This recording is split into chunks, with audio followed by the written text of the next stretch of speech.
حوث نے ٹکڑے ٹکڑے کر دیے ہیں نو انسان کو، حوث نے ٹکڑے ٹکڑے کر دیے ہیں نو انسان کو، قوت کا نیا کو جامع کرتا ہو جائے اسے کے اندر دوبارہ کو درخواست کرتا ہوں۔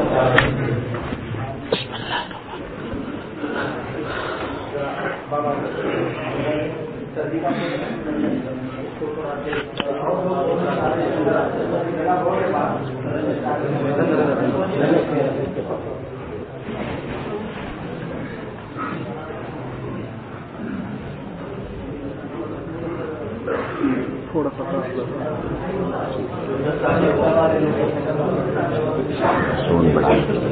چالو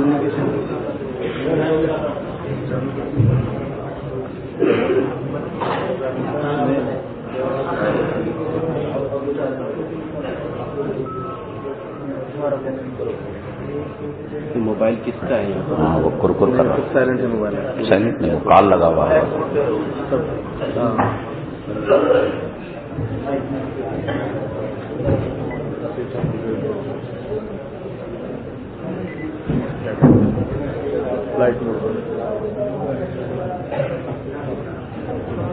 بسم اللہ الرحمن الرحیم، الحمد للہ وحدہ والصلاة والسلام علی من لا نبی بعدہ، اما بعد فاعوذ باللہ من الشیطان الرجیم، بسم اللہ الرحمن الرحیم،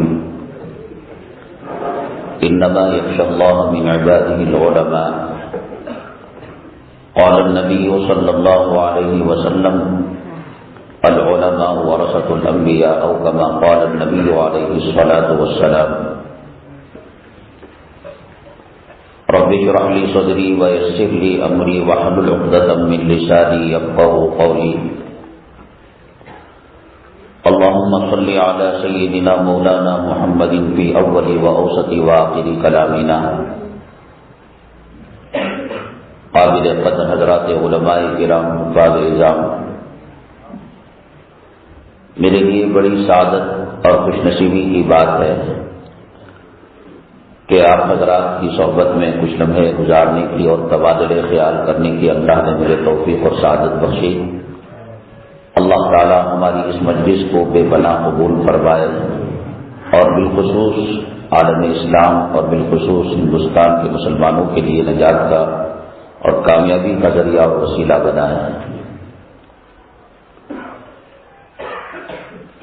معزز علماء کرام، کچھ باتیں ہیں،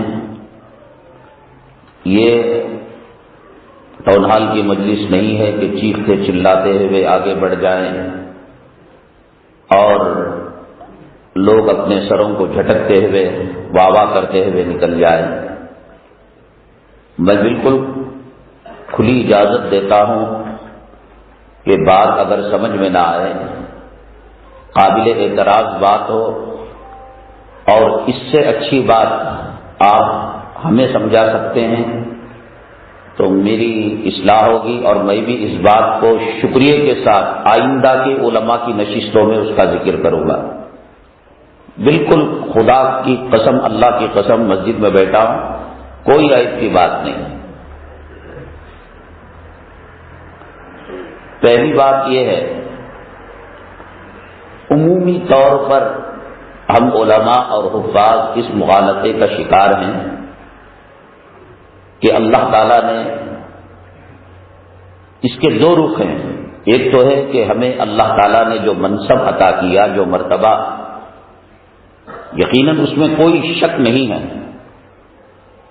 جیسے حضرت مولانا نے بھی فرمایا کہ اس وقت ڈوبتی نیا کو ساحل تک، کنارے تک پہنچانے میں سوائے علماء کے اور کوئی کام کر ہی نہیں سکتا، اور رات میں نے اس کی وضاحت کی، اولئک حزب اللہ، اور یہی ہے وہ جواب، اس میں کوئی شک نہیں۔ لیکن اس کا دوسرا پہلو بھی تو ہے۔ پولیس کے محکمے کے اندر آپ نے دیکھا ہوگا کہ ایک کانسٹیبل ہوتا ہے، ایک سنگل اسٹار ہوتا ہے، ایک 2 اسٹار ہوتا ہے، ایک سرکل انسپکٹر ہوتا ہے، ایک ACP ہوتا ہے، ایک DCP ہوتا ہے، ایک کمشنر ہوتا ہے اور ایک ہوم منسٹر ہوتا ہے۔ یہ اس کی ایک چھوٹی سی ترتیب ہے۔ جو کانسٹیبل ہوتا ہے گلی کوچوں کے اندر پھرتا رہتا ہے 5-10 روپے سے جس کا کام چل جاتا ہے، اس کا مرتبہ چھوٹا ہے. مرتبہ چھوٹا ہے تو اس کی ذمہ داری بھی چھوٹی ہے. اس کے بالمقابل اے سی پی ہے، ڈی سی پی ہے، کمشنر ہے، ہوم منسٹر ہے.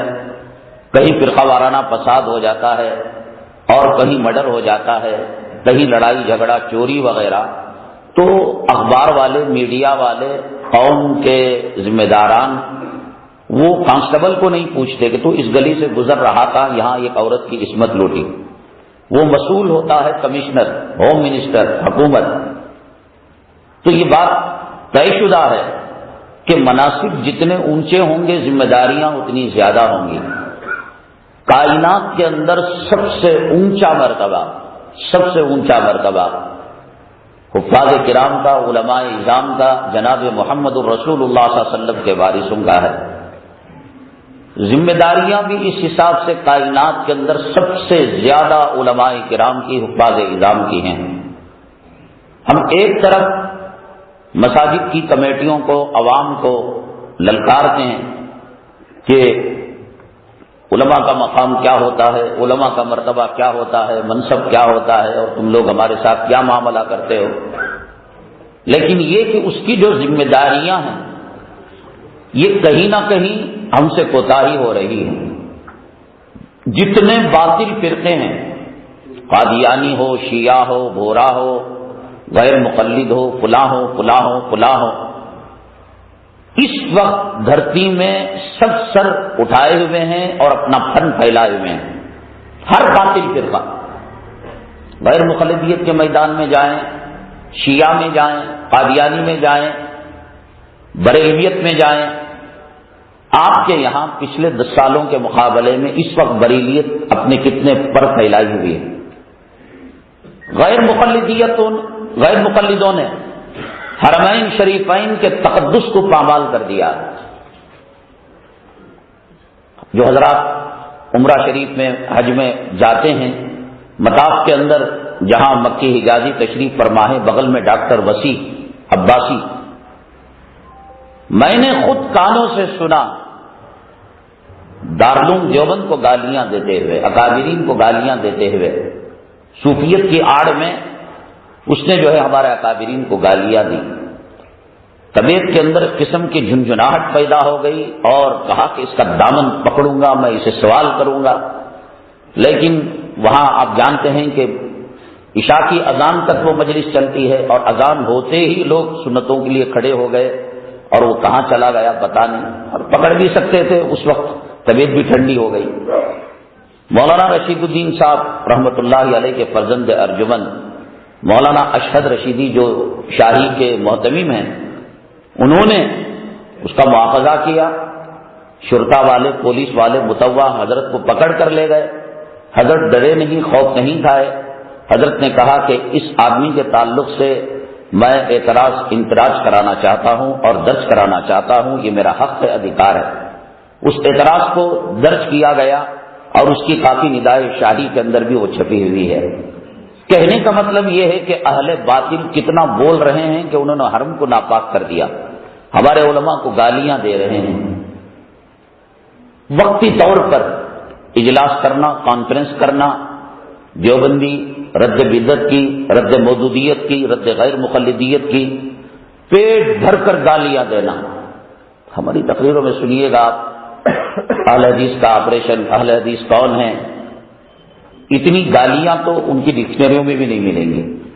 وقتی طور پر عوام کے جذبات کو قابو میں لانے کے لیے، اپنے لوگوں کی احساس کمتری دور کرنے کے لیے جبرن یہ چیز کی گئی. ہمیں کوئی شوق نہیں ہے کہ ملکہ وکٹوریہ کی ناجائز اولاد کہیں اور کہیں کہ اس کے ناپاک خون کو اپنے بریڈ میں لگا کر کھاؤ، جیسے کہ تم نے اپنی کتابوں کے اندر اس کو پاک لکھا ہے، محض اس لیے کہ سر چڑھ کر معراج ربانی ہے، فلاں ہے، توصیف الرحمان ہے. دیکھ رہے ہیں آپ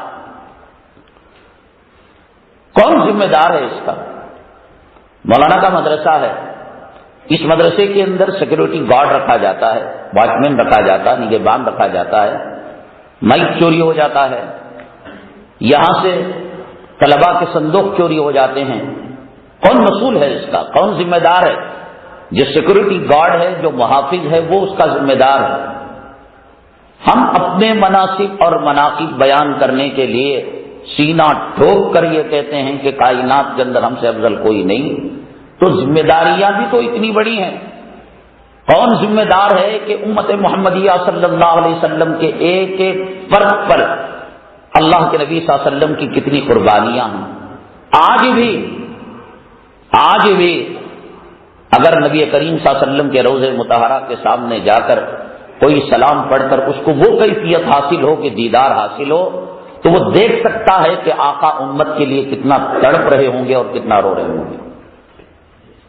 ہمارے گھر کا ایک لڑکا ہندو کی لڑکی کے ساتھ بھاگ جائے، ہماری بچی غیر کے لڑکے کے ساتھ بھاگ جائے، وہ ماں سکون سے سو سکتی ہے، وہ باپ عزت کے ساتھ روٹی کھا سکتا ہے، سڑکوں پر گھوم سکتا ہے۔ امت کے ہزاروں افراد، ہزاروں نوجوان باطل فرقے پکڑ کر کوئی ان کو اپنے مسلک میں، اپنے مذہب کے اندر ان کو لے جا رہا ہے، اور بات ہوتے ہوتے ہوتے ہوتے ارتداد تک بات پہنچ چکی ہے، اور باطل فرقے اور فرقہ پرست تنظیمیں سینہ ٹھوک کر کہہ رہی ہیں کہ 2021 یہ تو الگ بات ہے، ان کے باپ دادا اور ان کے آبا اجداد قبروں سے بھی واپس آئیں اور آنے والے بھی جنم لے، انشاءاللہ ثم انشاءاللہ مرتد کرنا، مسلمان کو بھگانا تو دور کی بات، زیر ناف کا بال بھی بینگا نہیں کر پائیں گے۔ طے شدہ بات ہے، خدا کی قسم یہ کوئی ڈائلاگ نہیں ہے۔ اسپین کا یہ موازنہ ہندوستان سے نہیں کر سکتے۔ اسپین میں شیخ الہند نہیں تھا، اندلس کے اندر شیخ الاسلام نہیں تھا، اسپین کے اندر دارالعلوم دیوبند نہیں تھا، اسپین کے اندر ریشمی رومال کی تحریک نہیں تھی، اسپین کے اندر قاسم نانوتوی نہیں تھا۔ قاسم نانوتوی نہ ہو، شیخ الہند نہ ہو، شیخ الاسلام نہ ہو، تھانوی نہ ہو، ان کے پڑ پوتے ان کی روحانی بچے ہیں۔ تمہارے باپ سفید چمڑی والوں کو، جن کی حکومت کے اندر سورج غروب نہیں ہوتا تھا، ہم نے ان کو وہاں پہنچا دیا کہ 6 مہینے سورج نظر نہیں آتا، تو تم کو صاف کرنا ایک چٹکی کا کام ہے۔ انتظار میں ہیں ہم، انتظار میں ہیں۔ موقع اور وقت کی نزاکت کی وجہ سے ہم خاموش ہیں۔ خاموشی یہ بزدلی نہیں ہے، یہ تو نہیں ہو سکتا۔ یہ اس لیے نہیں کہ میں کہہ رہا ہوں آپ عالم ہیں، آپ معتمم ہیں، میں حافظ ہوں، اس لیے نہیں، یہ تو قرآن کہہ رہا ہے۔ والذی ارسل رسولہ بالہدی ودین الحق لیظہرہ علی الدین کلہ لا یخفی علی ظہر الارض بیت مدر ولا وبر الا ادخلہ اللہ کلمۃ الاسلام۔ کچے پکے گھر کے اندر اسلام داخل ہو کر تم روکو گے؟ نبی کریم جناب محمد رسول اللہ صلی اللہ علیہ وسلم کی کوئی پیشن گوئی غلط ہوئی جو اس کو آپ غلط کرو گے؟ کوئی نہیں روک سکتا، ہو کر رہے گا، ہو کر رہے گا۔ غزوہ ہند کی بشارت ہے، حضرت ابو ہریرہ رضی اللہ تعالیٰ عنہ نے کہا کہ اگر وہ ہوگا تو میں بھی اس میں شامل ہوں گا۔ اللہ کے نبی صلی اللہ علیہ وسلم نے ان کو خوشخبری سنائی، وہ ہو کر رہے گا۔ لیکن یہ ہے کہ جب رات امواس جس کو کہتے ہیں تاریکی کی انتہا کو پہنچتی ہے، حاملہ عورت، اس کا درد ذہن، اس کے ڈلیوری کا درد، اس کے حمل کی کیفیت، حمل کے جو درد ہوتا ہے وہ آخری مرحلے کو پہنچتا ہے، تو ایک وہ خوشخبری دیتی ہے اپنے خاندان والے کو۔ یہ تو ہے یہ جو کہہ رہے ہیں، لیکن اندلس، اسپین اور ہسپانیہ سے ہندوستان کا موازنہ نہیں ہو سکتا۔ اس وقت باطل فرقے جو سر چڑھ کر بول رہے ہیں، پر پھیلائے ہوئے ہیں، تنگ آ چکی ہے امت مسلمہ ان سے۔ ہم کیا کر رہے ہیں؟ میں امام ہوں، میرے پاس آتا ہے اور وہ کہتا ہے مولانا وہ رفع دین کے بارے میں اتنی حدیثیں بتایا، آمین بالجہر کے بارے میں بتایا، میرا مطالعہ وسیع نہیں ہے اور مجھے ڈیپ اس کا علم نہیں ہے، صحیح معنوں کے اندر میں نے اپنے اساتذہ سے پڑھا نہیں، یہ بھی صحیح وہ بھی صحیح۔ ارے حضرت دکھاؤ نا، وہ تو 27 صدی سے دکھا رہے ہیں، وہ الیکشن میں کاؤنٹنگ کی طرح بتا رہا۔ ادب رفع دین کی 3 حدیثیں ہیں اور رفع دین کی ہے، ایک مجلس کی طلاق کی وقوع کی اتنی ہیں، وہ اتنی ہیں۔ نوجوانوں کو تشفی بخش ہم جواب نہیں دے رہے ہیں، اور کمیٹیوں کا خوف ایک بہت بڑے طبقے پر مسلط ہے. کمیٹی کا ذمہ دار داڑھی مڈا، حرام خور، شادی کے اندر ویڈیو گرافی کرنے والا، فضول خرچی کرنے والا، سود کا کاروبار کرنے والا. تو یہ ساری فہرست کا اسکین کیا جاتا ہے. صدر صاحب کی کیا خصوصیات ہیں، سیکرٹری صاحب کے کیا مناقب ہیں، اراکین کے کیا فضائل ہیں، اسکین کر کر عنوان کو فلٹر کیا جاتا ہے کہ خدا ناراض ہو جائے، اللہ کے نبی ناراض ہو جائے، امت تباہ ہو جائے، لیکن ان کو ناراض نہیں ہونا چاہیے صاحب. کیوں؟ اگر درمیانی سال میں ہمارا بسترا گول کر دیا جائے گا، اب بچوں کو درمیانی سال کے اندر اسکول میں کون لے گا؟ راشن کارڈ کے اندر ایڈریس ٹرانسفر کون کرے گا؟ آئی ڈی کارڈ کے اندر ایڈریس ٹرانسفر کون کرے گا؟ اور یہ جو جان پہچان ہو گئی ہے کہ فلاں سیٹ صاحب ختم شریف میں اتنا دیتے ہیں، عید الفطر کے اندر یہ میرا معاملہ صاحب، آپ تو پاک ہیں دھلے ہوئے، میں اپنی بات کہہ رہا ہوں کہ اب یہ معاملات نئی جگہ جانے کے بعد، ٹرانسفر ہونے کے بعد وہاں یہ چیزیں مل پائیں گی. اور کتنا میں اپنے بسترے کو لے کر پھروں گا، میری سماج کے اندر کیا عزت رہے گی، اور سماج کے اندر سوسائٹی کے اندر کہ 2-4 دن ایک مسجد میں رہتا ہے صاحب، ٹک نہیں پاتا، رمضان آنے سے پہلے نکل جاتا ہے، یہ ہوتا ہے وہ ہوتا ہے. تو یہ جو کمپرومائز والا معاملہ ہے، مصالحت کا معاملہ ہے، کیا دارالعلوم دیوبند کی 8 سالہ تعلیم کے اندر مذاہب کی، ندوے کی، ہمارے اکابرین کے جو مدارس ہیں، کیا اس کے اندر یہی بتایا گیا کہ آپ کو، ہم کو جو زکوٰۃ دی گئی، صدقات دیے گئے، خیرات دی گئی، اس کا مصرف یہی ہے کہ آپ نوکری کر لیں؟ میں سمجھتا ہوں کہ اس کے مقابلے کے اندر اپنے عہدے کا، اپنے منصب کا، اور اپنے کو جو مقام ملا ہے، اس کا سودا کرنے سے بہتر ہے کہ کوئی آدمی چوراہے پر چپل سی کر اپنی بیوی بچوں کو پال لے. یہ جو ہے ضمیر کا سودا ہے، یہ اکابرین کی توہین ہے. قرآن شریف کی آیت ثم لتسألن یومئذ عن النعیم، نعمتوں کے بارے میں سوال کیا جائے گا. مفسرین کرام نے لکھا ہے، آپ جانتے ہیں بہتے پانی کے اندر ایک تو ہے کہ وضو کا آپ نے نل کھول دیا اور آدمی وضو کر رہا ہے اور بغل والے سے پوچھ رہا ہے کہ وہ آؤٹ ہوا نہیں آؤٹ ہوا، اس نے سنچری ماری نہیں ماری، وہ کیا ہوا، میچ جیتا نہیں جیتا، اور فلاں شیخ صاحب کی بیوی کا کیا ہوا، فلاں کی بچی بھاگ گئی. یہ تو ہے کہ پانی ڈائریکٹ ضائع ہو رہا ہے، نالی میں جا رہا ہے، اور وہ ہے کہ وہ پانی ندی ہی میں گر رہا ہے، ضائع نہیں ہو رہا ہے. محدثین نے لکھا ہے، شارحین حدیث نے لکھا ہے کہ 3 مرتبہ کے بجائے 4 مرتبہ اگر وہ دھو لیتا ہے، کونیوں تک دھونے کے بجائے ذرا آگے تک دھو لیتا ہے، تو اس کا بھی سوال لتسألن یومئذ عن النعیم کے تحت قیامت کے دن کیا جائے گا. کسی نے اپنی ماں کے مرنے پر اور باپ کے مرنے پر بکرا دیا ہے اور اس کا گوشت ہم نے کھایا ہے، کسی نے اپنا خون پسینہ دیا ہے یہ سوچ کر کہ یہ چیز لوٹ کر ہمارے پاس آئے گی، اور ہم ولا یخافون لومۃ لائم کا نمونہ بن کر ببانگ دہل، شیر ببر بن کر ان کو للکاریں گے اور ہم کیا ہے اس کو پیش کریں گے.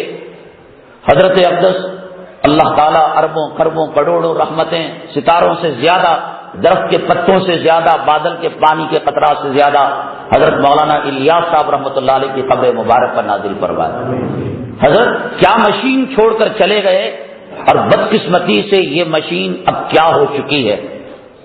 حضرت نے فرمایا، مکتوبات کے اندر یہ بات لکھی ہوئی ہے کہ باطل فرقے اگر سر اٹھاتے ہیں یہ اس بات کا ثبوت ہے کہ اہل حق کام نہیں کر رہے ہیں. بتائیے رسمی تقریروں کے علاوہ ہمارے پاس ہے کیا؟ رجب کا مہینہ آیا تو ہم نے بٹن دبایا معراج کا اور انٹر مار دیا، وہ چلنے لگا. ہوائی جہاز کے اندر پہلے جو ہوتا تھا کیبن کرو اور ایئر ہوسٹس کی جو بڑی ہوتی تھی وہ مائکروفون لے کر کہتی تھی کہ آپ فلاں سیٹ کے اندر رہیں، بیلٹ باندھ لیں، یہ کریں وہ کریں. اب سب کچھ ریکارڈ کر دیا جاتا ہے کمپیوٹر میں، اس کے کوڈ اس میں ہوتے ہیں. 1 نمبر دبایا تو اس میں یہ بات آتی ہے، 2 نمبر دبایا یہ بات آتی ہے، 3 نمبر دبایا کہ کیپٹن نے اپنا بیلٹ باندھنے کا آپ کو جو ہے متنبہ کر دیا ہے، آگاہ، سب وہ ریکارڈڈ ہوتا ہے. اس طریقے سے ریکارڈڈ مشین بن کر ہمیں کچھ پتا نہیں کہ کون قادیانی بن رہا ہے، کون اسلام کو للکار رہا ہے اور کون مسلمانوں کو للکار رہا ہے۔ مدارس عربیہ کی صورتحال کیا ہے؟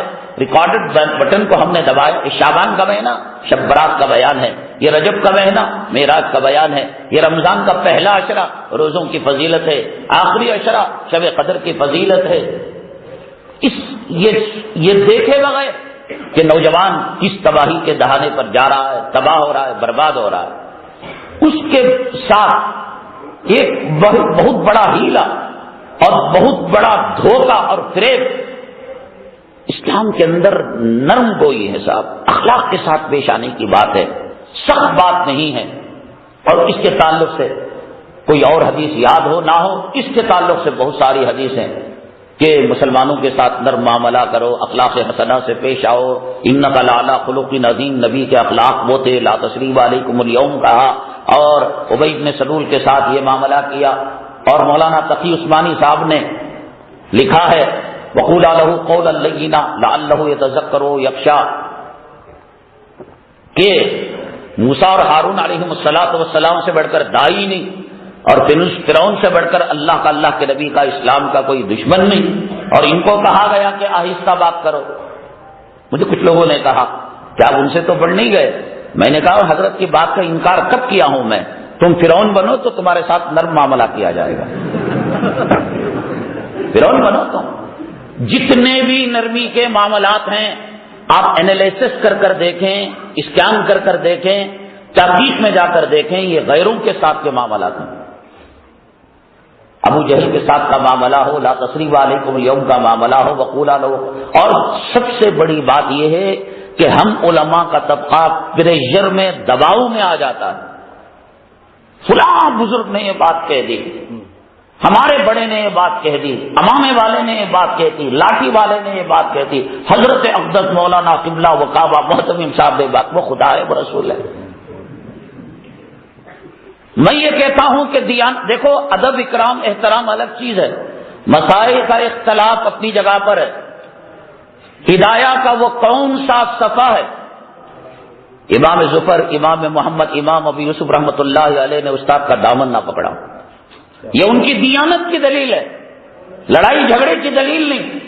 خداوند قدوس کی عزت و جلالت کی قسم، مسلک احناف کی ماننے والوں میں امام ابو یوسف، امام ظفر، امام محمد جتنا سمجھا ہوگا سیدنا امام اعظم ابو حنیفہ رحمۃ اللہ علیہ کو، اور جتنی تعظیم اور توقیر کی ہوگی پورے امت محمدیہ، پورے احناف اس کا مقابلہ نہیں کر سکتے۔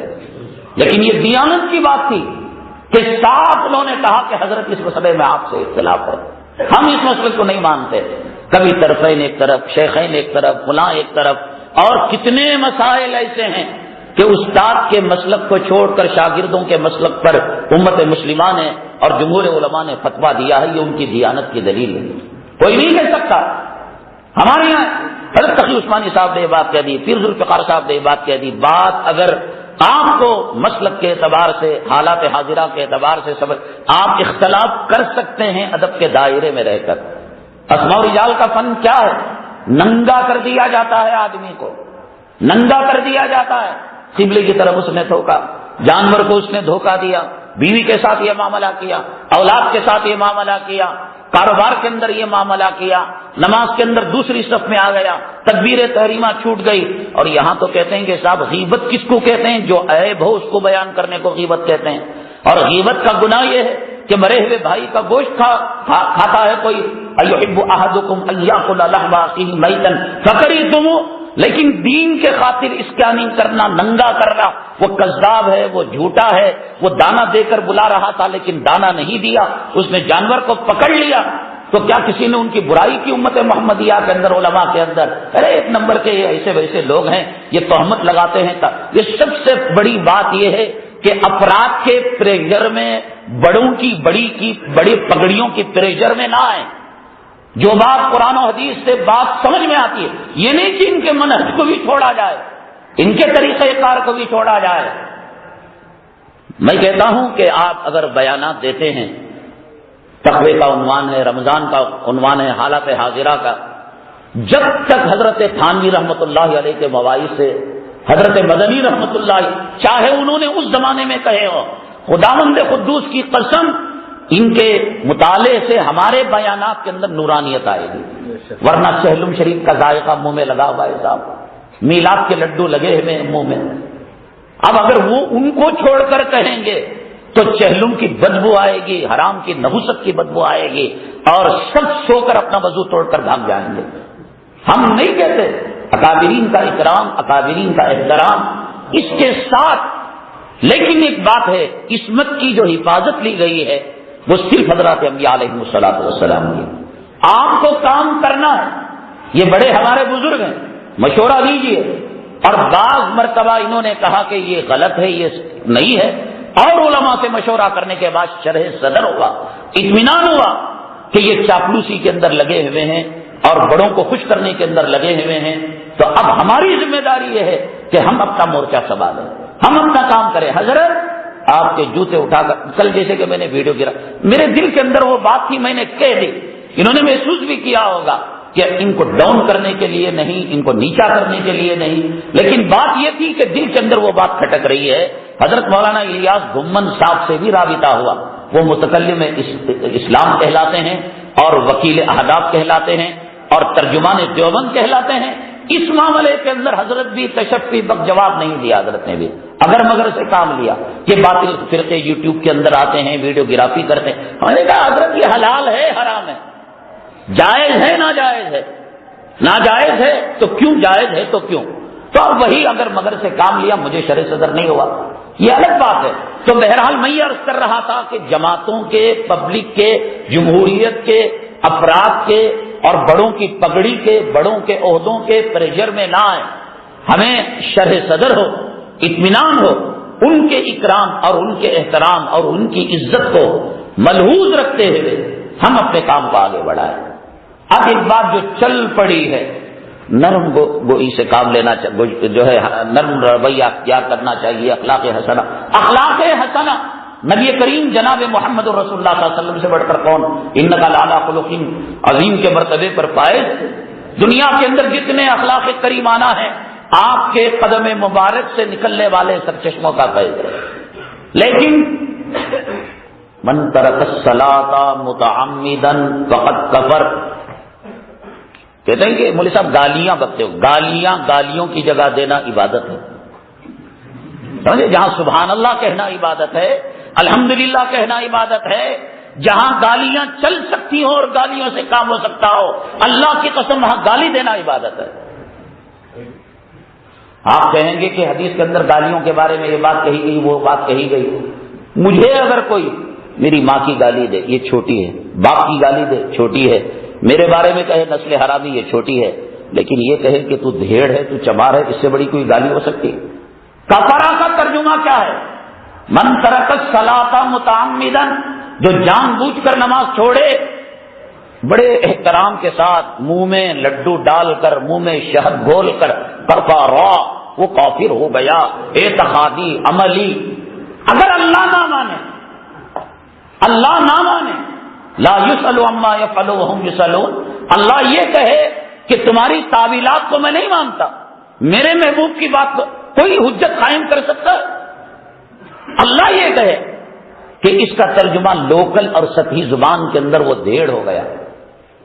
اس سے بڑی گالی نبی کریم صلی اللہ علیہ وسلم علی رغم انف ابی ذر، تیری ناک خاک آلود ہو، تیرا ناک ایسی ہو جائے، حدیث کے اندر نہیں آتا ہے. آپ کہیں گے کوئی گالی؟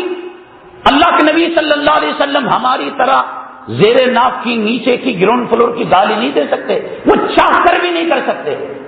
اخلاق کے اعلیٰ مرتبے پر امام الانبیاء علامہ انور شاہ کشمیری رحمۃ اللہ علیہ 6 نمبر والی تقریر کر سکتے ہیں.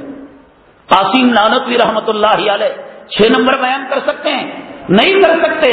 وہ علم، فضیلت اور مقام کے اتنے بڑے مرتبے پر فائز ہیں کہ ان کی نچلے درجے کی جو تقریر اور تحریر ہوتی ہے، بیان القرآن کو تو میں بھی نہیں سمجھ سکتا. اس کی تشریح جو علماء نے کی ہے، اب بہشتی زیور کو تسہیل جو کی ہے، وہ اتنا ہی اتر سکتے ہیں.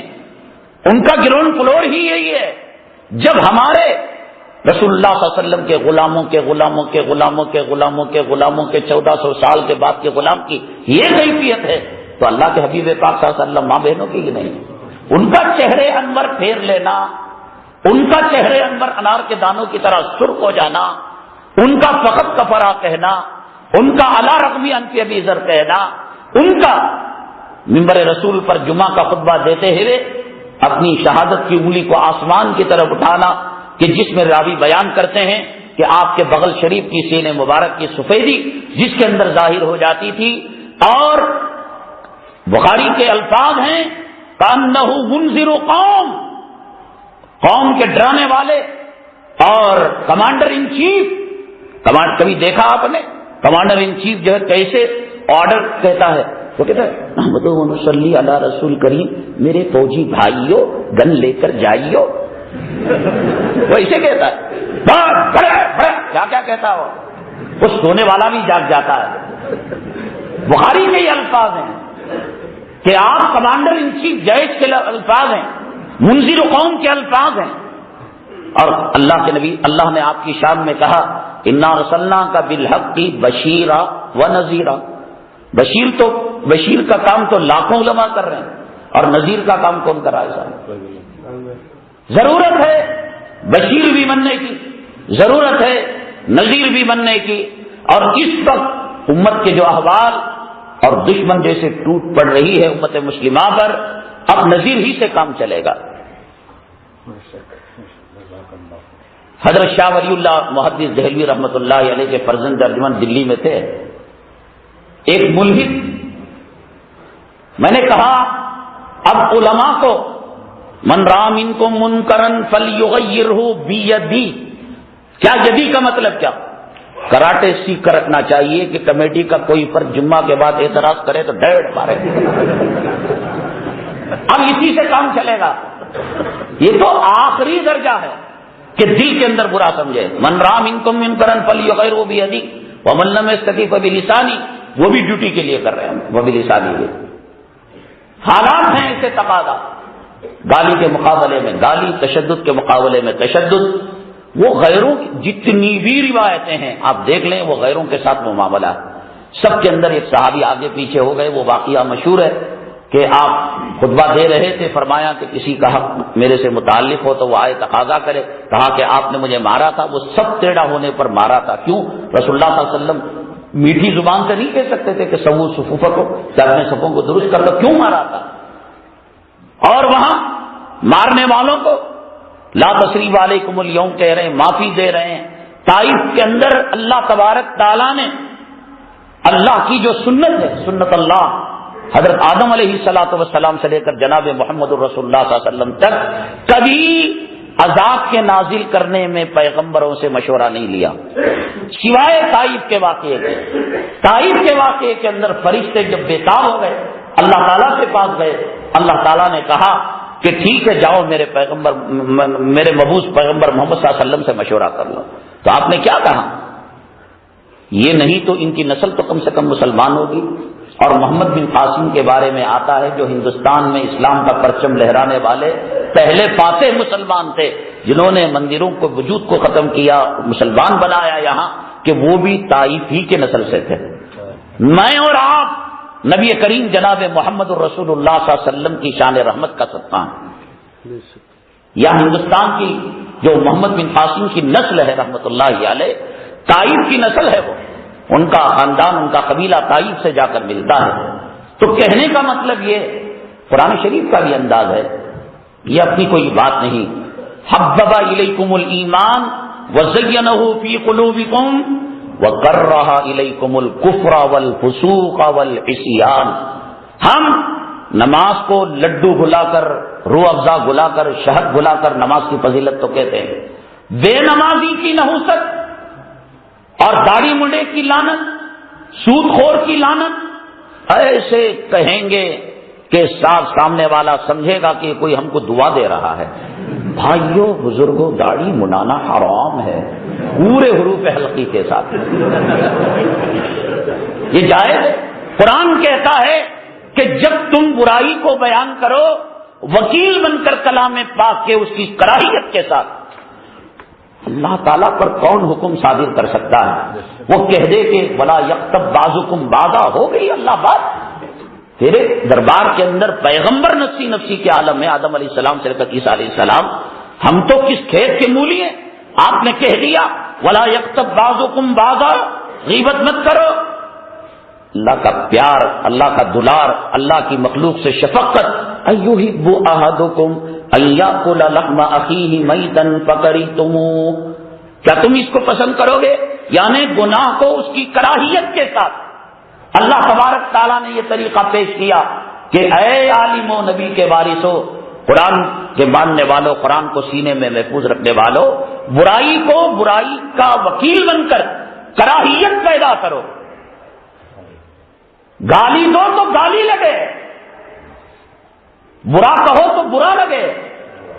اور آپ نے عربی کے کچھ الفاظ داخل کر کر، فارسی کے کچھ الفاظ داخل کر کر، آپ کے والد محترم کی فرج داخلی کے اندر یہ ہوگا وہ ہوگا تو سامنے والا آمین یا رب العالمین سمجھے گا کہ کوئی شعر پڑھ رہا ہے صاحب. یہ کیوں خیانت کرتے ہیں؟ یہ جو محاورہ چل پڑا ہے کہ شال میں لپیٹ کر مارو، دھوکہ، یہ منافق کا کام ہے صاحب. شال دینا ہے شال دو، اور سر پر جوتا مارنا ہے جوتا مارو. کیوں دھوکہ دیتے ہیں آپ؟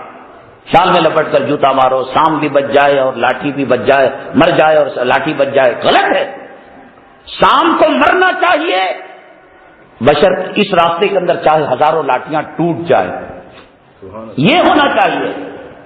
یہود و نصارہ نے غلط قسم کی چیزیں ہمارے اندر داخل کر دی، اپنے منصب کے دفاع کے لیے، اپنے منصب کے حصول کے لیے، اپنے مقام کے لیے. آج ہم شریعت کے اندر مداخلت کر رہے ہیں، مسلم پرسنل لا کے اندر مداخلت غیر سے زیادہ آج ہم کر رہے ہیں. اس کے پاس دلیل نہیں، ہمارے پاس دلائل ہیں، اور ان جھوٹے دلائلوں کے سہارے کے اندر ہم جو ہے غلط فہمی کا شکار ہیں. حضرات ذرا پنکھا چلائیے. دوسری بات اہم یہ ہے، حالت حاضرہ کے اندر ہماری مکمل نگاہ حالات حاضرہ پر ہونا چاہیے. باطل کیا کیا حربے استعمال کر رہا ہے اسلام کی شکل کو مسخ کرنے کے لیے اور مسلمانوں کے اندر ذہنی اور روحانی ارتداد پیدا کرنے کے لیے. مکمل نگاہ ہونا چاہیے. یہ اس وقت ہوگا جب نبی کریم جناب محمد الرسول اللہ صلی اللہ علیہ وسلم کے صحیح معنوں کے اندر ہم وارث بنیں گے. صحیح معنوں کے اندر ہم خلیفہ بننے کی کوشش کریں گے، نائب بننے کی کوشش کریں گے.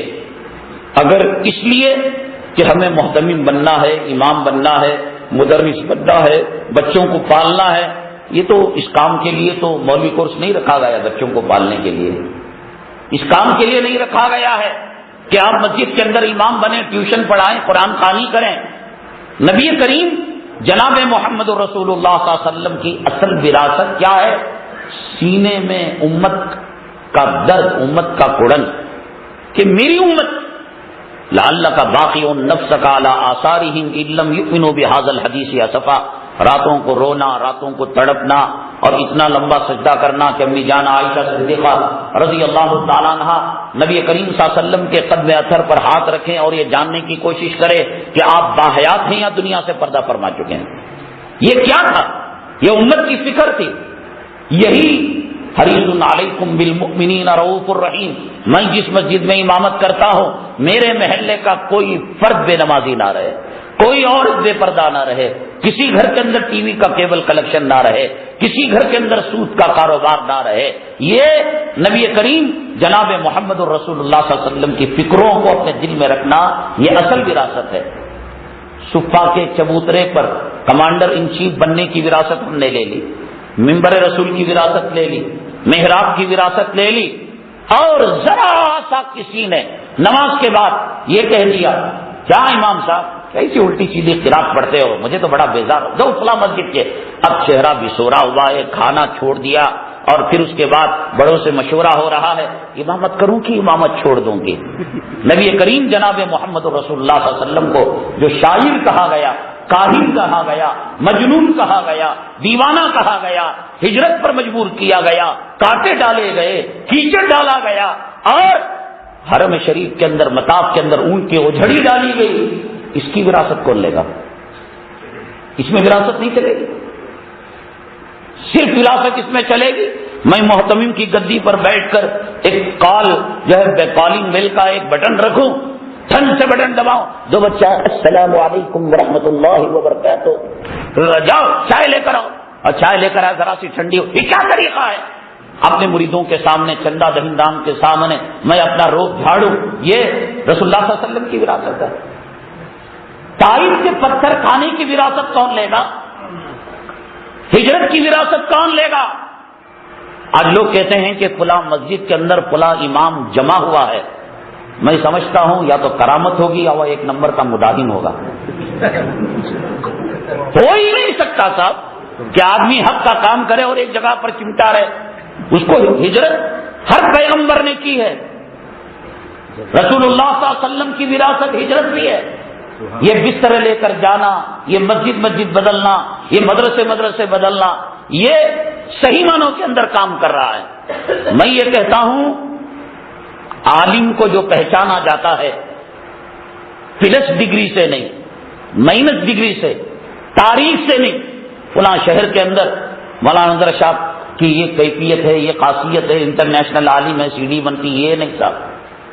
خداوند قدوس کی عزت و جلالت کی قسم، کسی عالم کو ناپنا ہو مائنس ڈگری سے ناپیں، اس کے کتنے دشمن تھے، اسے گالیاں ملی نہیں ملی، اس کے خلاف سازشیں ہوئی نہیں ہوئی، تھانے میں رپورٹ لکھائی گئی نہیں لکھائی گئی، اس کی مرڈر کی سازشیں ہوئی نہیں ہوئی، میں اس لیے ان اشد الناس بلاء الانبیاء الامثل فالامثل، سب سے زیادہ آزمائش اور سب سے زیادہ امتحانات حضرات انبیاء علیہم الصلوۃ والسلام کا آتے ہیں۔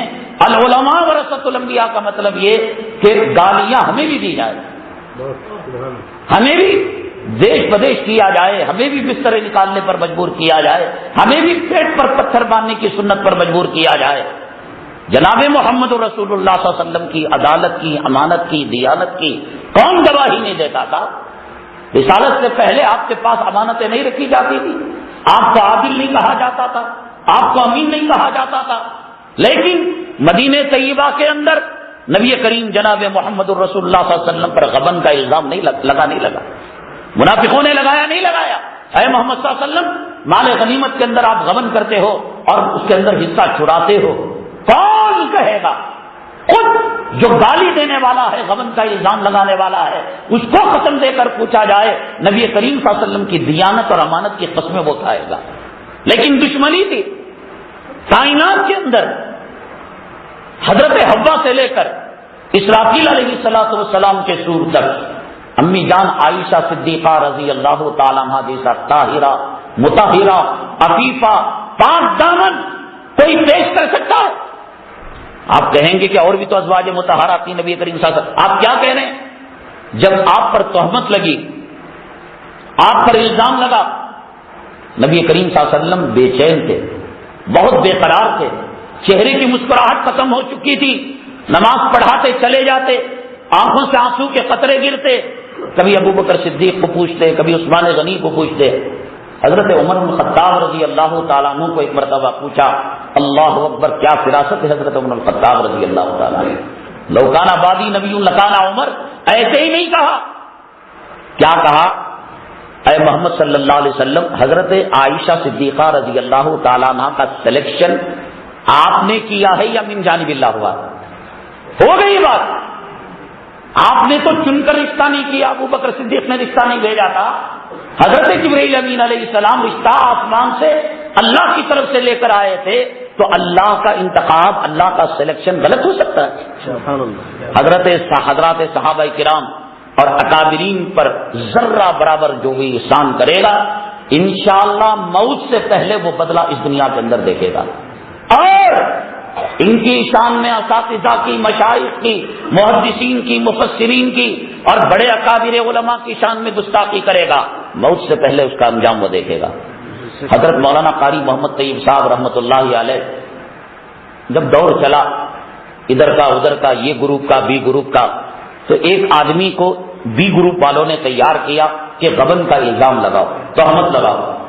عدالت کے اندر اس طریقے سے اس نے ایک پوٹلی بنائی، پتھر وتر رکھے، ایسے ڈالا اور جج کو بتایا کہ میں نے ان آنکھوں سے قاری محمد طیب صاحب رحمۃ اللہ علیہ کو دیکھا، الیاذ باللہ ثم الیاذ باللہ، کہ جن کے پاس تابعی اور صحابی جنات رات کے 2 بجے درس حدیث لیا کرتے تھے.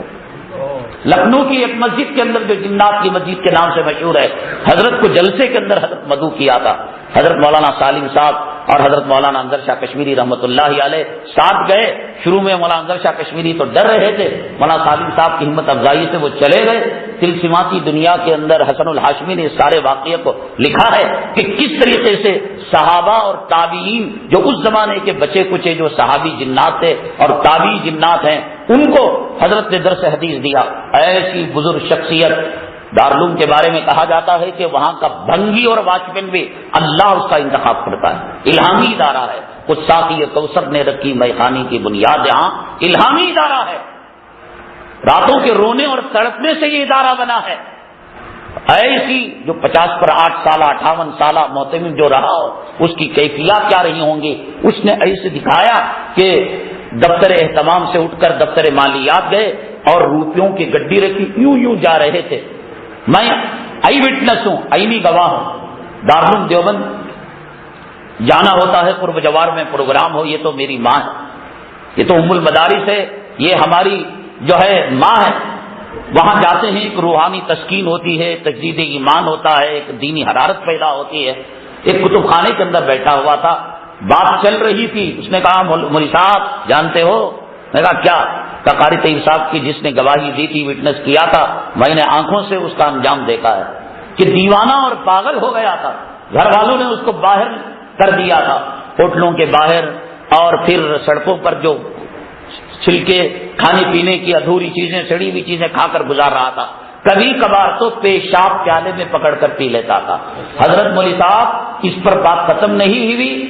دیوبند کا جو اسٹیشن ہے، ریلوے اسٹیشن، اس کے قرب و جوار میں وہ جو ہے چکر کاٹ رہا تھا. ٹرین ایک پیسنجر آ رہی تھی، بار بار اس نے ہارن دیا، یہ ہٹا نہیں. اب ایک آدمی کے چکر میں ایمرجنسی بریک لگانے سے بوگیاں پٹری سے اتر جاتی ہیں، تو اس نے اس پر چڑھا دیا. میرے آنکھوں نے دیکھا یہ منظر. میں خدا کو حاضر و ناظر جان کر کہتا ہوں کہ سر پھٹا، بھیجا اچھل کر سڑک پر گرا اور ایک کتا اس بھیجے کو کھا کر چلا گیا.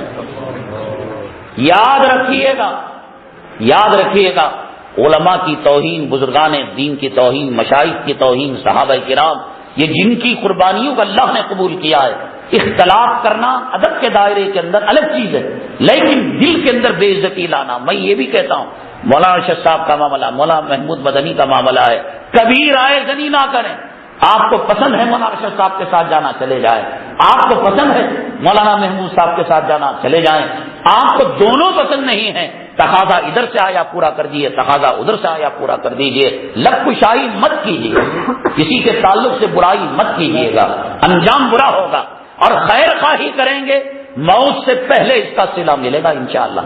حضرت سیدنا عمر الخطاب رضی اللہ تعالیٰ عنہ نے جب یہ کہا امی جان عائشہ صدیقہ رضی اللہ تعالیٰ عنہ کے بارے میں کہ اللہ تعالیٰ کا سلیکشن ہے، اللہ کا انتخاب غلط نہیں ہو سکتا. جب انتقال ہوا، ان سکرات کے اندر تھے، شہادت کے مرحلے سے گزر چکے تھے، تو بیٹے کو کہا کہ جاؤ امی جان عائشہ صدیقہ رضی اللہ تعالیٰ عنہ سے پوچھو کہ کیا مجھے نبی کریم صلی اللہ علیہ وسلم کے پہلو میں لٹانے تیار ہے؟ ابو بکر صدیق کے پہلو میں لٹانے تیار ہے. امی جان عائشہ نے اجازت دے دی. حضرت عمر الخطاب نے کہا کہ مروت اور میری موجودگی کی وجہ سے انہوں نے اجازت دے دی ہوگی، میری موت کے بعد میرے لاشے کو کھینچ کر حجر عائشہ کی دہلیز پر رکھنا. امی جان اجازت دے تو اندر لینا، ورنہ کسی طرح کھینچ کر بقی میں کسی مردے کے پاس مجھے دفن کر دینا. تو چنانچہ انتقال کے بعد لے جایا گیا، دہلیز کے پاس رکھا گیا. امی جان عائشہ صدیقہ رضی اللہ تعالیٰ عنہ نے فرمایا ہل جزاء الاحسان الا الاحسان. میری عصمت اور میری عفت اور میری پاک دامنی پر ڈاکے ڈالے جا رہے تھے. سرزمین عرب میں، سرزمین دنیا میں یہ فرد واحد تھا جو میری عصمت کی گواہی دے رہا ہے. حل جزاء، یہ جگہ میں نے اپنے لیے رکھی تھی، اب میں اس عرص سے کام لیتی ہوں، میں جنت البقیع میں دفن ہو جاؤں گی اور عمر کو یہ جگہ دیتی ہوں۔ حضرات صحابہ کرام پر، حضرات علماء پر، حضرات کافرین پر اگر تہمتیں لگتی ہیں تو دفاع کرنا ہمارا فریضہ ہے، اور دنیا کے اندر موت سے پہلے اس کا انجام دیکھ لیں گے۔ میں یہ عرض کر رہا تھا کہ مائنس ڈگری سے علماء اور حضرات محتممین ائمہ کو پہچانا جائے گا۔ میں ہوں بنگلور کے اندر، میرے چمچے ہوں گے، وہ کیا کہیں گے؟ حضرت تھوکتے ہیں تو بھی خوشبو، حضرت پیشاب بھی کریں تو گلاب نکلے گا، یہی نہ کہیں گے؟ زندہ باد کہیں گے۔ وہ اندھے ہیں بے وقوف، میرے پیچھے چلنے والے۔ مجھے جاننا ہو تو میرے دشمنوں سے جانو۔ امام بخاری رحمت اللہ علیہ جب بخارا شریف کے اندر آئے تھے، بخارا میں آئے تھے، اس وقت 17,000 اونٹ اور 12,000 گھوڑے اور 70,000 کے قریب مسلمانوں نے ان کا استقبال کیا تھا۔ یہی بخارا ایک وقت وہ آیا تھا کہ جب امام بخاری پر کفر کا فتویٰ لگا تھا تو 2 آدمی ان کے ساتھ جانے والے نہیں تھے۔ حالات کا آنا، آزمائش کا آنا، امتحان کا آنا، یہ نبی کی وراثت کا ایک حصہ ہے۔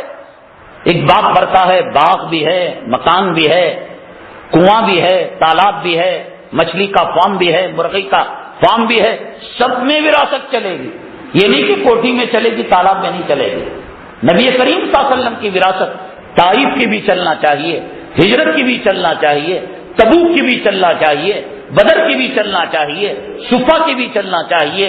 حضرات یہ بڑی بدقسمتی کی بات یہ ہے، صفا کی، ممبر کی، محراب کی، اہتمام کی، دارالافتا کی، دارالاہتمام کی ہم نے وراثت لے لی ہے، لیکن پیٹ پر پتھر باندھنے کی، ہجرت کی ہم نے جو ہے کہا یہ دوسروں کا حصہ ہے۔ حضرت شیخ الاسلام فرض کفایہ کے طور پر کر چلے گئے۔ حضرت شیخ جیسے عیسائی اپنے گناہوں کا بلیدان، اپنے گناہوں کا کفارہ حضرت عیسیٰ علیہ السلام کو ان کے خیال کے مطابق انہوں نے سوٹی پر لٹکا دیا، ہم نے حضرت شیخ الہند کو لٹکا دیا، شیخ الاسلام کو لٹکا۔ اب ان کی جو قربانیاں ہیں وہ قیامت تک چلیں گی، اور قرآن کہتا ہے وَلَا تَزِرُ وَازِرَةٌ وِزْرَ أُخْرَىٰ۔ ابھی حال میں بنگلور کے اندر ایک واقعہ ہوا، ایک مسجد والوں نے ہمارے تعلق سے جو راشٹریہ سہارا اخبار ہے، آدھا صفحہ 40,000 روپے تقریباً پیسہ دے کر لکھا کہ مسجد کے نام پر چندہ وصول کرتے ہیں، جہاں جاتے ہیں جھگڑا کراتے ہیں۔ بنگلور میں کوئی ہماری عزت نہیں ہے صاحب، یہاں ہے لوگوں مسافہ کر رہے ہیں، یہ کر رہے ہیں، اس لیے کہ شاید ان کو ہمارے عیوب کا پتہ نہیں، کوئی چارہ نہیں ڈالتا، کوئی ممبر نہیں دیتا، کوئی محراب نہیں دیتا۔ ہمارے گھر کے سامنے یہ جو مسجد کا اندرونی حصہ ہے، اس کا 25% حصے کی مسجد ہے۔ ظہر میں امام صاحب نہیں تھے، مجھے وقت کا پتہ نہیں تھا، میں سمجھا 1:15 بجے جماعت، جا کر بیٹھ گیا، قرآن شریف پڑھنے لگا۔ مولوی صاحب نے کہا کہ حضرت امام صاحب نہیں ہیں، کہیں ہاسپٹل وغیرہ گئے، نماز پڑھائیے۔ میں نے کہا کہ آپ مؤذن صاحب ہیں، کل کو آپ پر کوئی بات آئے گی کہ ایک جو ہے ٹیلیویژن دہشت گرد اور فلاں قسم کا آدمی جو ہے ظہر پڑھا کر چلا گیا۔ ایک صاحب اپنی ماں کا جنازہ پڑھانے کے لیے 3 مسجد جنازہ لے کر گھومے، یہ کہہ کر کہ پڑھانے والا انظر شاہ ہے، اجازت نہیں ملے گی۔ اب جنازے میں کون سا بیان کرنا ہے؟ نکاح کے اندر 12 مسجد گھوما ہے، اس کی خواہش تھی مولانا نکاح پڑھائیں، کون پڑھانے والا؟ نہیں۔ ایک مسجد کے اندر شرط یہ ہے ایجاب و قبول کے اردو کے الفاظ کے علاوہ تیسری بات نہیں کریں گے۔ الحمدللہ میں نے قبول کیا۔ یہ صورتحال ہے۔ اخبار کے اندر آدھا صفحہ ایک عالم کو، ماہر کو جو ہے لے کر لکھا گیا۔ میں حضرت ہمارے شیخ محترم مولانا حبیب الرحمان صاحب کے پاس تھا، وہاں سے دلی آ رہا تھا، صاحب آباد کوئی اسٹیشن ہے، وہاں میں اترا۔ وہاں کرناٹک کے ایک امام نے مجھے اطلاع دی، حضرت یہ آپ کے تعلق سے کیا اخبار میں ہے؟ میں نے کہا کیا ہے؟ نہیں حضرت آپ کا دل دکھے گا۔ میں نے کہا اگر تجھے کرنسی چاہیے تو میرے موبائل میں انٹرنیٹ ہے، کرنسی ٹرانسفر کر سکتا ہوں، میں پوری کرنسی دوں گا، تو پڑھ کر سنا۔ نہیں حضرت ایسی کوئی بات نہیں، میں سوچا کہ آپ کا دل میلا ہوگا۔ خداوند قدوس کی عزت و جلالت کی قسم، خوشی کے آنسو آنکھ سے نکلے۔ میں نے کہا چلو نبی کی یہ سنت بھی آج پوری ہو گئی، اللہ گواہ ہے۔ میں نے کہا کہ میں اس کا جواب دے سکتا ہوں، تحریر میں بھی دے سکتا ہوں، تقریر میں بھی دے سکتا ہوں، لیکن میں نے یہ دیکھا ہے انتقام کی بھاونا میں قدم ہمارا بڑھتا ہے، اللہ کی مدد ہٹ جاتی ہے۔ میں نے اللہ کے حوالے اس معاملے کو کر دیا، نتیجہ یہ ہوا قدموں پر ذمہ داران گر کر نہیں حضرت آئیے وہ کیجیے یہ کیجیے. اب جن مسجد والوں نے تہمتیں لگائی اسی مسجد میں دوبارہ جانا اور اخبار میں اعلان آنا اور ان کو یہ پیغام گیا کہ لگانے والے الزامات غلط تھے، مولانا صحیح ہے. اس مسجد کے اندر مؤذن صاحب نے کہا کیا پڑھائی؟ میں نے کہا ذمہ دار سے پوچھو. کسی دوسرے ذمہ دار سے پوچھا، اس نے کہا کہ ٹھیک ہے مولانا پڑھا سکتے ہیں.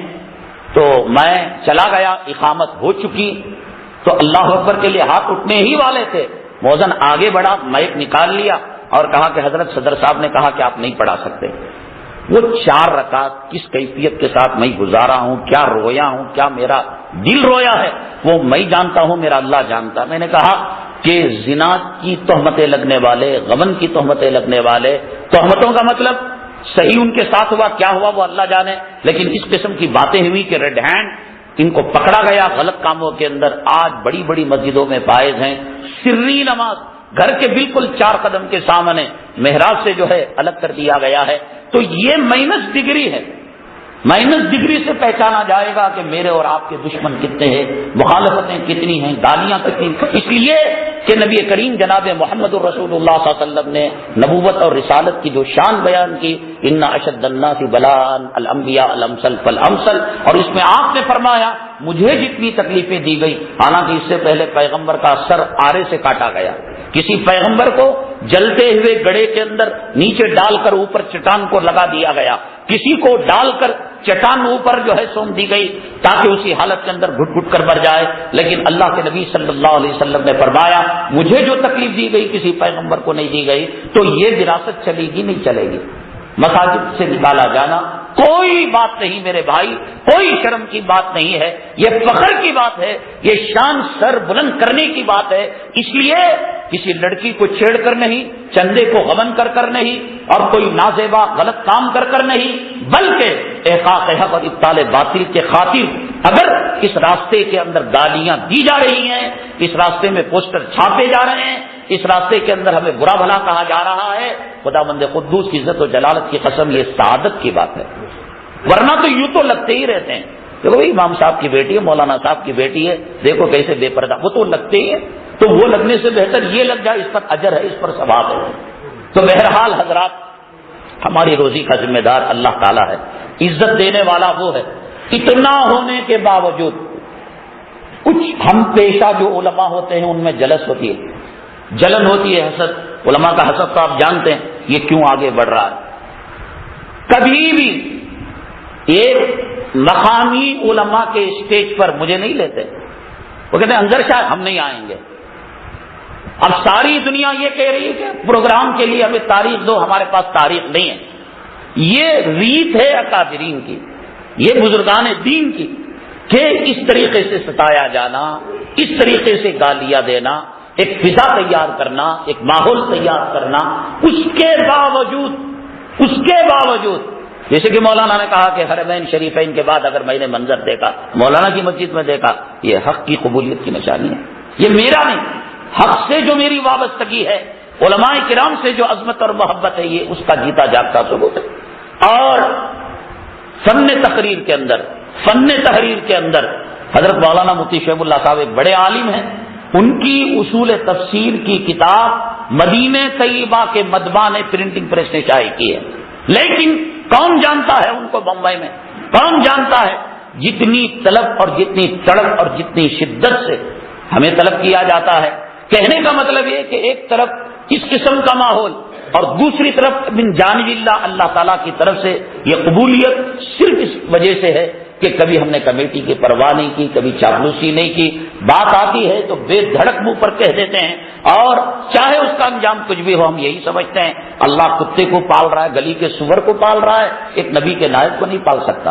اور نتیجہ یہ ہوا ہر آگے والی مسجد پچھلی مسجد سے اچھی ہی ہمیں ملی ہے، ہر آگے والی جگہ پچھلی جگہ کے مقابلے میں اچھی ہی ملی ہے. کبھی ایک وقت کی روٹی کی محتاجگی نہیں آئی. جہاں ایئرپورٹ کے اندر بڑے بڑے کروڑ پتی، ارب پتی، کھرب پتی، ٹاٹا برلا، فلاں ہر ہفتے کو ہمیں تلاش کرنا ہے تو بنگلور ایئرپورٹ پر ہمیں تلاش کیا جا سکتا ہے. ہماری تنخواہ کیا ہے, ہماری حیثیت کیا ہے, لیکن اللہ تبارک تعالیٰ حق کے صدقے میں, علماء کرام کی محبت کے صدقے میں یہ سب کچھ کروا رہا ہے. حالات آئیں گے, حالات آنا, اسی لیے وتواصوا بالحق وتواصوا بالصبر کا.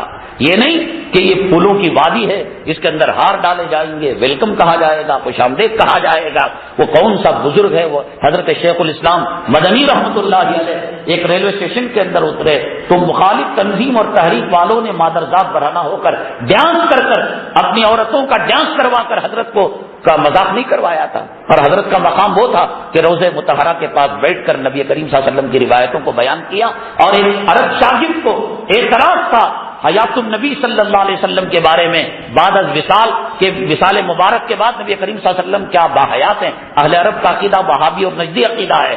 تو حضرت شیخ الاسلام مدنی رحمت اللہ علیہ نے کہا, اگر تجھے دلائل سے میری بات سمجھ میں نہیں آتی, میں آقا سے درخواست کر کر دیدار کرا سکتا ہوں کہ آقا حیات ہیں. یہ کیفیات اور یہ مقام و مرتبہ پانے والے حضرت کے ساتھ کیا کیا معاملات پیش نہیں آئے. حضرت اقدس مولانا ارشد صاحب مدنی دامت برکاتہم العالیہ, میرے مربی, میرے پیر, میرے مرشد, سب کچھ حضرت خاص طور سے ٹکٹ دے کر بنگلور سے مجھے اپنے پاس رکھوایا تھا. حضرت ایک مرتبہ واقعہ بیان کر رہے تھے کہ کبھی میری جیب کے اندر اس زمانے کے 58 نہیں تھے. جب کبھی میں اپنے ابا سے کہتا, ابا جی مجھے چاکلیٹ کے لیے, ٹافی کے لیے پیسے دے دیجئے, حضرت ٹال دیتے. فرماتے ہیں کہ یکم تاریخ کو عربی کے مہینے سے دارالعلوم دیوبند کے اندر تنخواہ دی جاتی ہے. بڑی مشکلوں سے آخر کے دنوں میں انتظار تھا کہ اب جو ہے 19 ہے, اب 20 ہے, اب 21 ہے, چاند رات ہے, کل حضرت کے بٹوے کے اندر پیسے آئیں گے. تو لے کر حضرت صبح میں لے لیا. شام میں جب دارالحدیث حضرت جا رہے تھے, حضرت اقدس مولانا ارشد صاحب فرماتے ہیں کہ میں پیچھا کرتے ہوئے, تعاقب کرتے ہوئے گیا کہ آج تو 5 کے نوٹ لے ہی لوں گا, اس لیے کہ حضرت کا بٹوا اتنا بڑا رہتا ہے اور حضرت بچوں کو پیسے نہیں دیتے ٹافی کے لیے, بسکٹ کے لیے. تو میں نے 5 روپے لے لیا. کہتے ہیں کہ خدا بند قدوس کی عزت کی قسم کہ میری زندگی میں ہزاروں عیدیں آئی, لیکن آج 5 روپے کا مزہ ان عیدوں کے اندر نہیں تھا. یہ جا کر اماں جان سے لپٹ گیا اور کہا کہ آج میں جیت گیا, میرے ابو ہار گئے اور حضرت نے مجھے 5 روپے عنایت کر دیے. تو ابا جان نے کہا, بیٹے حضرت کا بٹوا جو موٹا ہوتا ہے وہ اصل یہ ہوتا ہے کہ مہمان آتے ہیں, گھر میں کھلانے کے لیے پیسہ نہیں ہوتا, وہ کسی سیٹ کے ادھار کی چیٹی ہوتی ہے, کسی سبزی والی کے قرض کی چیٹی ہوتی ہے, کسی گوشت والے کی سبزی کی چیٹی ہوتی ہے. بیٹے یہ 5 روپے کے اندر ہزاروں آدمیوں کے حقوق وابستہ ہیں, جا اللہ کے لیے واپس کر دے, اللہ تجھے خوشحالی دے دیں گے. کہتے ہیں میرا آنکھوں سے آنسو کے قطرے نکل گئے. بڑی منتوں کے بعد, مرادوں کے بعد کبھی مجھے 5 روپے ملے اور میری اپا رو رو کر مجھے کہہ دیا آج نہیں تو کل جنت کے اندر تجھے بیوی ملیں گے, میں وعدہ کرتی ہوں. حضرت نے جا کر اس پیسوں کو بھی واپس کر دیا. حضرت شیخ الاسلام سینے سے لگا کر رونے لگے, بیٹے آج نہیں تو کل تجھے اس کا انعام ملے گا. آج دیکھ رہے ہیں کہ مدنی خاندان کتنا خوشحال خاندان ہے. کیا کروڑ پتی, کیا کھرب پتی, کیا ارب پتی. رات کے 2 بجے کوئی گیسٹ ہاؤس کے اندر چلا جائے, حضرت کے مہمان خانے میں گرم گرم روٹی اور جو ہے آپ کو بھینس کے گوشت کا شوربہ ملے گا اور آپ کو گوشت ملے گا. دسترخوان ہمیشہ کھلا ہوا ہے. ان اکابرین کی قربانیاں ہیں. حضرت میں بنگال کے بنگلہ دیش کے سفر میں گیا ہوا تھا, وہاں بتایا کہ فدائے ملت رحمت اللہ کے خلیفہ ہیں, جو باغات جو چائے کے ہیں وہ سنبھال رہے ہیں. کئی 100 ایکڑ ہے ان کے پاس. اتنی پراپرٹی ہے, اتنی دولت ہے, اتنا روپیہ ہے, اتنا پیسہ ہے, اتنے علماء ہیں, اتنے حفاظ انہوں نے رکھ دیے ہیں کہ اگر مدارس 50 سال تک نبی کے وارثوں کو جنم دینا چھوڑ دیں, بند کر دیں, تب BHP والے تالا لگا دیں, ایک مدنی خاندان 50 سال تک ہندوستان کو سنبھالے گا. حضرت کے گھر میں تھا. میں خدا کی قسم کھا کر کہہ سکتا ہوں, میں اگر میرے گھر میں آپ رہیں, کبھی نہ کبھی میری بیوی, میری بچی آتی جاتی ہوئے, اور کبھی غلط فہمی کے اندر وہ ادھر آئی, آپ داخل ہو گئے, میں خدا کو گواہ بنا کر کہتا ہوں کہ میں حضرت کے گھر میں 1 سال تھا, حضرت کے ساتھ 2 سال تھا, 3 سال حضرت کے ساتھ رہا. کبھی حضرت کی کوئی بچی, حضرت کی گھر کوئی عورت, اس کی پرچھائی بھی میں دیکھا ہوں. معاشرت کے اندر, معیشت کے اندر, معاملات کے اندر, اور پھر شرم و حیا کے اندر بچوں کو خصوصی تعلیم اور تربیت کیسے کیسے ہونہار آپ نے پیدا کیے ہیں خاندان کے اندر. مولانا حبیب صاحب ہیں, کوئی حدیث کے اندر ماہر ہے، کوئی تفسیر کے اندر ماہر ہے، مولانا سلمان صاحب ہیں، ان کی مہارت کیا ہے، اور مولانا عثمان صاحب کے جو فرزندان ہیں، عفان ہیں، فلاں ہیں، اشہد ہیں، یہ سب آسمان ہدایت کے چمکتے دمکتے ستارے ہیں، اور یہ حضرت مدنی رحمۃ اللہ علیہ کا صدقہ ہے۔ آج قربانیاں دیں گے، ہماری نسلیں اس کے پھل کھائیں گے۔ حضرت مدنی رحمۃ اللہ علیہ مدینہ طیبہ جب گئے ہیں، ایک مٹھی مونگ کی جو دال ہوتی ہے، پانی کے اندر بھگو کر 7 دن تک اس سے سحری افطاری کیا کرتے تھے۔ یہ جو اہل خبیث ہیں نا، جو اہل عرب کے قریب ہیں، الدعوہ والارشاد کے اندر معراج ربانی، توصیف الرحمان، یہ سب چاپلوسی کر کے چلے گئے ہیں۔ ہمارے اکابرین کے اندر خودداری تھی، مدینہ طیبہ کا آدھی پراپرٹی کے مالک ہونا چاہتے تھے، حضرت شیخ الاسلام تو ہو سکتے تھے، لیکن ان کے اندر خودداری تھی، چمچا گیری نہیں تھی، اور ریال کی طرف کبھی نگاہ اٹھا کر انہوں نے نہیں دیکھی، اور ان کے بعد کے لوگوں نے بھی اپنے آبا اجداد کی قربانیوں کا وسیلہ دے کر، حوالہ دے کر کبھی ریال کی طرف توجہ نہیں دی۔ ایسی قربانیاں دی جس کے نتیجے کے اندر آج ہم دیکھ رہے ہیں جیتا جاگتا نمونہ۔ ہم اگر قربانیاں دیں گے حالات کا ساتھ، اور یاد رکھو آپ حضرت بلال حبشی رضی اللہ تعالیٰ عنہ کا واقعہ کتنا جو ہے دلچسپی کے ساتھ کہتے ہیں کہ مار پڑ رہی تھی، عہد کہہ رہے تھے، عہد وہ انسان نہیں تھے، مار نہیں پڑتی ان کو، تکلیف نہیں ہوتی، لیکن ان کو عہد کہنے میں اس لیے مزہ آتا کہ اگر یہ مار دنیا کے راستے سے آتی تو وہ توبہ کرتے، یہ دین کے راستے سے، امتحان کے راستے سے آئی، اس لیے اس مار کے اندر بھی مزہ مل رہا تھا۔ میں کہتا ہوں اللہ کی قسم کہ جن دنوں روپوش تھا، میں دانے دانے کا بظاہر محتاج تھا، کبھی اس گھر میں چھپ رہا تھا، اس گھر میں چھپ رہا تھا، اللہ کی وہ نعمتیں دیکھی میں نے جو عام حالتوں کے اندر نہیں دیکھی۔ امتحان کے اندر، آزمائش کے اندر ایک خاص قسم کی لذت ہے۔ یہ صحابہ علیہ باللہ بے وقوف نہیں تھے کہ مار پڑ رہی تھی سورہ رحمان کو ختم کیا، مار پڑ رہی تھی تیر کو نکالا گیا، مار پڑ رہی تھی نماز کے حالت کے اندر مزہ ملتا ہے صاحب، مزہ ملتا ہے محبوب سے کلام کرنے میں، مناجات کرنے میں مزہ ملتا ہے، اور آزمائش اور امتحان کے اندر مزہ ملتا ہے، لذت ملتی ہے۔ اور معصیت کرتے ہیں تو اس کا سب سے پہلا اثر یہ ہوتا ہے کہ مناجات کی لذت ختم ہو جاتی ہے۔ خود تقریر کرتے ہیں، ہمیں خود پتہ نہیں کہ کہاں عنوان کو لے کر گئے اور کہاں ہم کو جا کر ختم کرنا ہے۔ بہرحال حضرات، میری آپ سے یہی درخواست ہے، حالات کو مد نظر رکھ کر حالات کی نفس پر اپنی انگلیاں رکھے کہ دیکھیے اسلامک بوٹک نام کا برقع بنایا جا رہا ہے۔ وہ برقع کیا ہے؟ اگر وہ برقع ہی نہیں پہنتی، وہ حجاب ہی نہیں کرتی، تو کوئی گلی کا کتا بھی اسے سونگ کر نہیں دیکھتا۔ اس کے جسم کی بدبو، اس کے جسم کی سڑان، اس کے جسم کی کیفیت، حیت، پیشاب کی جگہ، پاخانے کی جگہ دیکھ کر اسلامک بوٹک ہر بڑے شہر کے اندر ہے۔ کیا ہے؟ اتنا ٹائٹ اور چست برقع کہ پاخانے کا سارا ناپ اس کے اندر نظر آئے گا، سینے کا سارا ناپ اس کے اندر نظر آئے گا۔ ایک برقعے کی قیمت 75,000 80,000 روپے کا کام اس کے اندر چمک کا اور موتیوں کا۔ کیوں؟ وہ بدصورت کالی کلوٹی کتیا اگر گلی سے گزرتی کوئی چارہ نہیں ڈالتا۔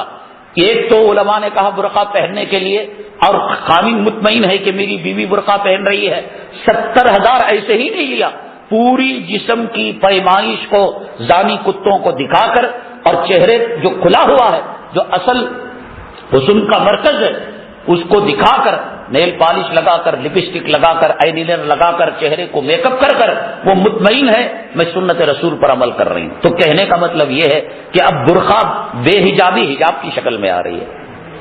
پہچاننا پڑے گا کس طریقے سے سور کو ایک حاملہ عورت کے پیٹ کے اندر داخل کیا جا رہا۔ آپ کو معلوم ہے آپ کو؟ ہم ریسرچ کرے نہ کرے وقت تنگ ہو رہا ہے، لیکن یہود و نصارہ کے ریسرچ اسکالر ہیں، انسٹیٹیوٹ ہیں، وہ جانتے ہیں ان کے نزدیک سب سے بری چیز کیا ہے اور ان کے اندر داخل کرنے کا طریقہ کیا ہے۔ آپ کو معلوم ہے کہ سود کے بارے میں اعلان جنگ ہے، اور سود کے بارے میں قباحت ہے کہ ماں سے 36 مرتبہ چھوٹا گناہ زنا کرنے کے برابر ہے۔ کشمیریوں کو راغب کرنے کے لیے کوئی کشمیری مسلمان سری نگر کا اگر اس کو 20 لاکھ کا ٹرک چاہیے، 40 لاکھ کی کوئی املاک چاہیے، 10 روپے آئیڈینٹی دے کر وہ سود پر گاڑی لے سکتا ہے۔ ان کو معلوم ہے یہ قوم سود کے اندر مبتلا ہوگی، بے حجابی کے اندر مبتلا ہوگی، تو پھر ان سے جذبہ جہاد کو، جذبہ شہادت کو ختم کیا جا سکتا ہے۔ یہ اسکیم وہاں پر لاگو کی گئی۔ کریڈٹ کارڈ ہے، عنقریب وہ زمانہ ہندوستان کے اندر آئے گا کہ آپ چمار کے پاس چپل سلائیں گے اور آپ کیش نہیں دے پائیں گے، کارڈ کے ذریعے سے پے کریں گے، اس کے 2 روپے 20 پیسے۔ کیوں؟ جب یہ مجبوری ہو جائے گی تو اللہ کے نبی صلی اللہ علیہ وسلم نے فرمایا ایک زمانہ آئے گا سود نہیں تو سود کی ہوا تو انسان کھائے گا، اس کی راہ تو کھائے گا، اور کھائے گا تو سود اپنا اثر دکھائے گا۔ آپ دیکھیے گا کہ حرام جانوروں کے اندر سب سے بدترین، نجس العین، خبیث ترین جانوروں میں یہ کمینہ حرام الدہر جانور کہ بچہ بالغ ہونے کے بعد خود اس کی ماں سے زنا کرتا ہے۔ یہ چیز کتوں میں نہیں ہے، اونٹوں میں نہیں ہے، گائے بیل کے اندر نہیں ہے، صرف سور کے اندر ہے۔ اور دوسری چیز، ایک تو بے حیائی اور دوسری بے غیرتی۔ آپ دیکھیے گا ایک مرغی کے سامنے دوسری مرغی کو کاٹیں وہ پھڑ پھڑتی ہے، بھاگنے کی کوشش کرتی ہے، لیکن اس کے سامنے 10 سور کو کاٹیں وہ خوشی سے اس کو دیکھتا رہے گا۔ اس پر ریسرچ کیا اور اس پر تحقیق کی۔ ایک مسلمان حاملہ عورت کا بچہ، اس نے ارادہ کیا ہوگا کہ میرا بچہ اگر پیدا ہوگا تو عالم نے بتایا ہوگا کہ احمد نام رکھنے کی فضیلت یہ ہے اور محمد نام رکھنے کی فضیلت یہ ہے، بیٹی ہو تو فاطمہ نام رکھنے کی۔ اس نے یہ سوچا ہوگا کہ محمد آ رہا ہے، احمد آ رہا ہے، فاطمہ آ رہی ہے، رقیہ آ رہی ہے، ام کلثوم آ رہی ہے۔ کہا اپنے شوہروں کو خوش کرنے کے لیے آپ لپسٹک نہیں لگاؤ گی، ساری دنیا چل رہی ہے، تم کیوں پیچھے ہٹو گے؟ اور لپسٹک کے اندر سور کی چربی ملائی، اس لیے کہ انسان کے جسم کا جو ٹیمپریچر ہے وہ بکرے کے، دمبے کے، گائے کے، بیل کے، اونٹ کے، اس چربی کی جو برودت ہے انسان کے جسم کا ٹیمپریچر اس کو گلا دیتا ہے، اس لیے وہ حلال جانور ہے۔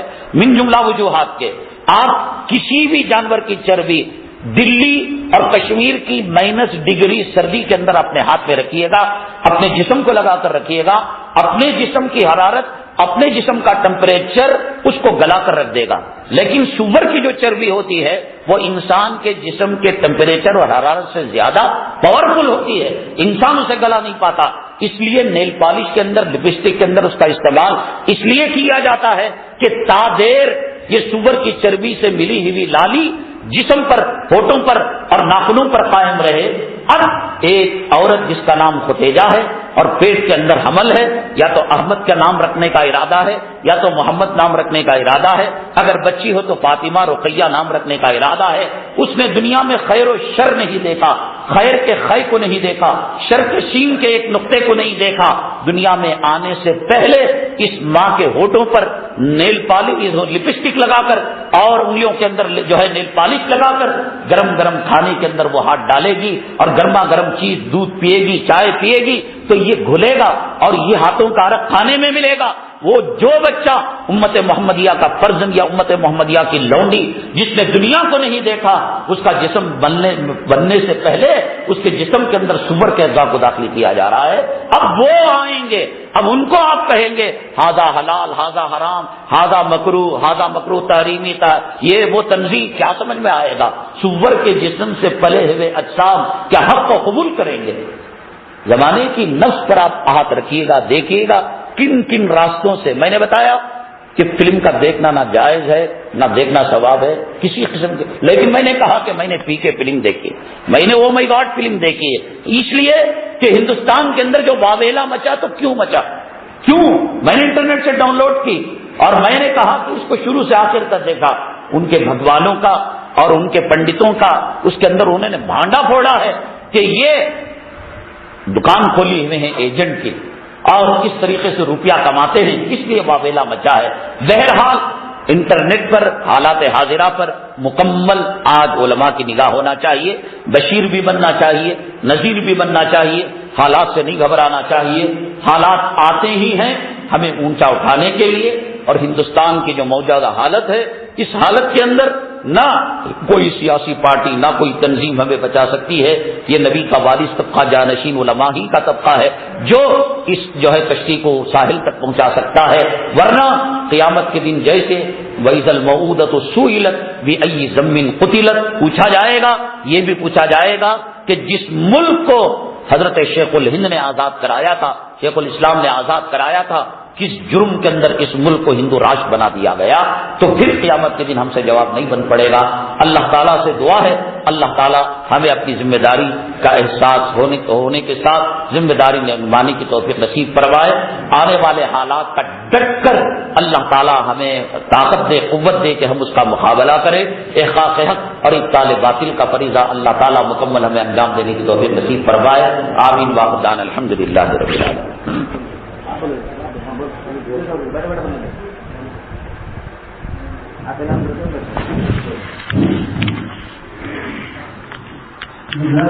ضروری